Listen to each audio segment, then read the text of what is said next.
ಇನ್ನು ಕನ್ನಡ ಸಿನಿಮಾದಲ್ಲಿ ನಟಿ ರಕ್ಷಿತ್ ಅವರು ಇನ್ನಿಲ್ಲ ಅಂತಲೇ ಹೇಳ್ಬೋದು. ಅಗರ್ ಏನಾಗಿದ್ರೆ ಸಂಪೂರ್ಣ ಮಾಹಿತಿ ನಿಮಗೆ ಕೊಡ್ತೀನಿ. ಅದಕ್ಕೂ ನಮ್ಮ ಚಾನಲ್ ಕೂಡ ಸಬ್ಸ್ಕ್ರೈಬ್ ಮಾಡಿ.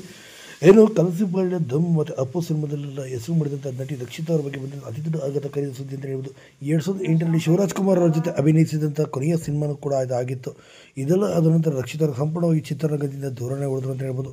ಅದು ಕಂಪ್ಲೀಟಾಗಿ ಅವರ ದೇಹದಲ್ಲಿ ಸಾಕಷ್ಟು ಬದಲಾವಣೆಗಳಿಂದಾಗಿ ತರಾನಂ ಬಿಟ್ಟರೆ ತಾಯಿಯ ಮಡಿಲು ಸಿನಿಮಾವನ್ನು ಕೊನೆಯ ಸಿನಿಮಾವಾಗಿ ಮಾಡಿಬಿಟ್ಟರು. ತದನಂತರ ಯಾವ ಸಿನಿಮಾಗಳಲ್ಲೂ ಕಾಣಿಸ್ಕೊಳ್ಳಿಲ್ಲ. ಕೆಲವೊಂದು ರಿಯಾಲಿಟಿ ಶೋಗಳಲ್ಲಿ ಜಡ್ಜಾಗಿ ಕಾಣಿಸ್ಕೊಳ್ಳೋದು ಬಿಟ್ಟರೆ ಮತ್ತೆಲ್ಲೂ ಕೂಡ ಅವರು ಕಾಣಿಸ್ಕೊಳ್ತಿರಲ್ಲ. ಇದೇ ಕಾರಣಕ್ಕಾಗಿ ಕಂಪ್ಲೀಟಾಗಿ ರಕ್ಷಿತ್ ಅವರು ಸಿನಿಮಾ ರಂಗದಿಂದ ದೂರ ಉಳಿದು ಇನ್ನಿಲ್ಲವಾಗಿದ್ದಾರೆ ಅಂತಲೇ ಕೂಡ ರಕ್ಷಿತ್ ಅವರು ಸದ್ಯ ಈ ಕಾರಣಗಳಿಂದಾಗಿ ದೂರನೇ ಉಳಿದ್ರು ಅಂತ ಹೇಳ್ಬೋದು. ಸಾಕಷ್ಟು ದೇಹದಲ್ಲಿ ಆದಂಥ ಬದಲಾವಣೆಗಳಿಂದಾಗಿ ಈ ಸಿನಿಮಾಗಳಲ್ಲಿ ಅವಕಾಶಗಳು ಕೂಡ ಕಡಿಮೆ ಆದವು. ತದನಂತರ ಕೆಲವೊಂದು ಸಿನಿಮಾಗಳಿಗೆ ನಿರ್ಮಾಪಕರಾಗಿ ಕೂಡ ಕಾಣಿಸ್ಕೊಂಡ್ರು.